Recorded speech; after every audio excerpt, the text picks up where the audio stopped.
Tema que quedó planteado más temprano. Claro, violencia y pobreza en la realidad de las infancias. Así es, compañeros, ¿cómo están? Como habíamos adelantado hace unos minutos nada más, este 25 de abril es el Día Mundial contra el Maltrato Infantil, este jueves. Y aprovechamos esta oportunidad para concentrarnos en un tema que venimos trabajando hace mucho y que tiene que ver con la pobreza infantil. Cómo se mezcla la pobreza, el maltrato y la violencia en un contexto de fragilidad, en un contexto de vulnerabilidad.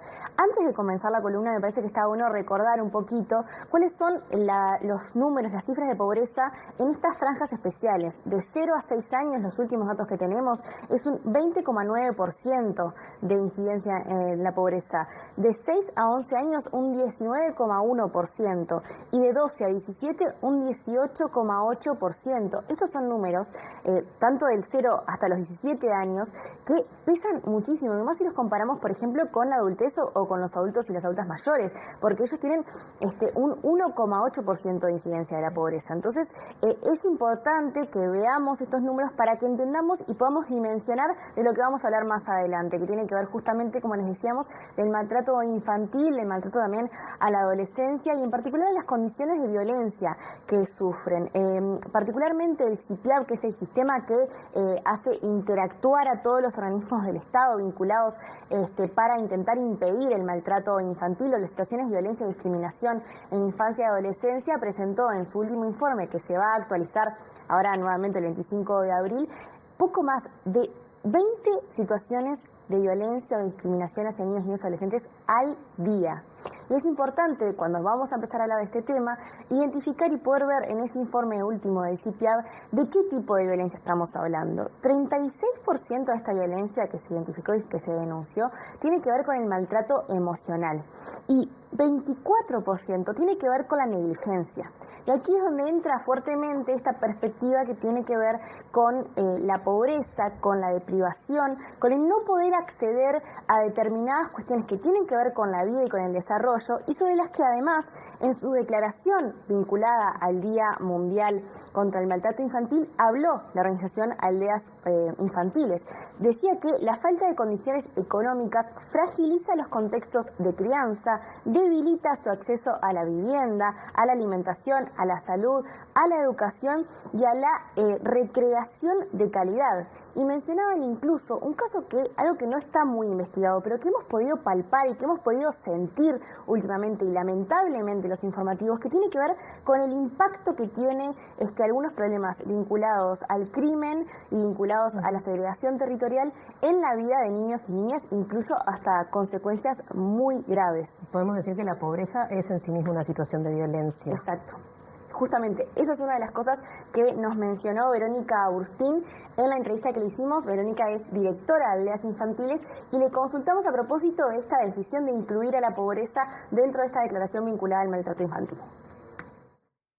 La pobreza, la deprivación, tiene asociadas unas condiciones materiales que, además de que estructuralmente son violentas, facilitan que se den algunas situaciones vinculadas al maltrato. Es un elemento fragilizador.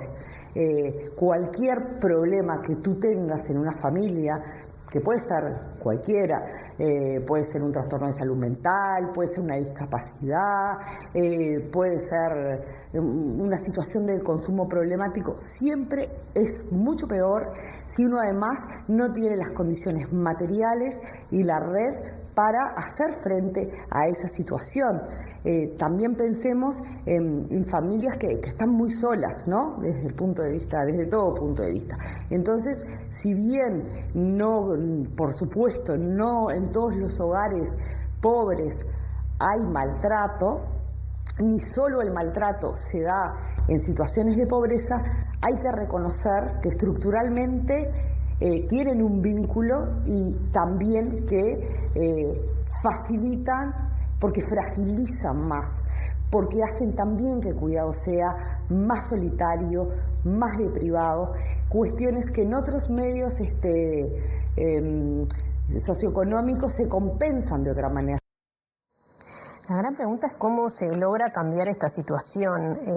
¿Qué vías de acción ven desde Aldeas Infantiles? Bueno, hay una coincidencia, por ejemplo, desde Aldeas y desde la academia, o sea, desde las organizaciones que trabajan en territorio y desde quienes estudian esto, que reforzar, por ejemplo, las tareas de cuidado de los niños, niñas, adolescentes, poner en el centro, privilegiar la visión sobre los niños, niñas, adolescentes, ya es una buena manera de atacar estos lugares, ¿no? De atacar estos focos que son muy complejos para nuestro país. Es decir, reforzar las condiciones de atención en los centros, en las instituciones, en los centros de salud, de educación, apoyar a las familias, no solamente apoyarles en sentido de fortalecer sus prácticas de crianza, sino también apoyarles dándole una solución cuando se encuentran en situaciones problemáticas que no saben cómo resolver, y también apoyarlas en situaciones de las condiciones materiales, ¿verdad? ¿Y qué pasa con la violencia institucional? Fundamental, Tincho, sobre eso se ha hablado muchísimo, y de hecho hoy entrevistamos a Nilia Viscardi, que es socióloga experta en estas temáticas, y nos decía que hay un cambio de paradigma muy importante en este momento desde la Convención de los Derechos de la Niñez, que tiene que ver con erradicar determinadas prácticas de violencia institucional, y que es muy grave. Si hablamos, por ejemplo, hemos estado hablando sobre la situación del INAU, situaciones de desprotección de quienes deben proteger, el peso y el golpe tan fuerte que puede ser una violencia institucional dentro de un contexto que ya es complejo. Y en ese sentido, la pregunta que nos tenemos que hacer también es si intervenir sobre la pobreza de determinadas maneras no es también intervenir sobre la protección de la infancia en estos otros sentidos. Vamos a escuchar para finalizar a Nilia Viscardi justamente explicando algunos temas que tienen que ver con dónde concentrar fuerzas y dónde enfocarse como Estado para intentar atender estas problemáticas. Uruguay es un país que tiene altos índices de pobreza.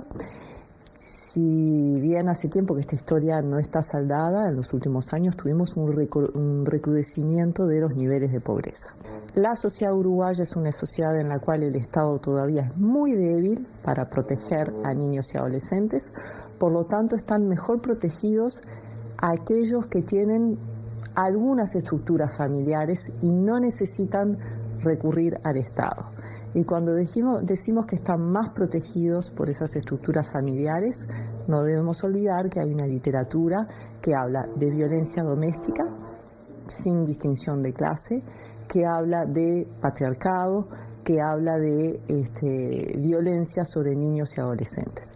Por lo tanto, el panorama es complejo y desafiante. Hay espacios de libertad, la defensa del espacio público, del deporte, de lo público, que los niños se encuentren en la escuela, en el deporte, en la plaza, entre ellos. Si bien sabemos que el Uruguay es un país, como todo país pobre, que depende muchísimo de las estructuras familiares, hay que luchar para que aquellos que no tienen una estructura familiar ideal puedan recurrir al Estado para defender a sus derechos, y asimismo para evitar que esas estructuras familiares, a veces excesivamente patriarcales o autoritarias, también no sean una fuente de violencia hacia niños y adolescentes.